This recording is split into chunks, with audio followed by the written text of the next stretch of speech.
This is how to make a paper rocket. First, you need to go to this line to there, like this. Next is to put this line to this line, to fold it like that.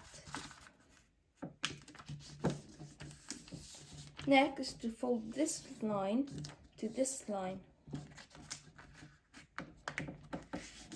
And then you'll have to roll it up until you reach the end. After you've reached the end, you'll have to take this and put it parallel, fold it down. And then you'll have to open this hole and then put it in. And then you're nearly done. Then you'll have to fold it in half from this line to this line.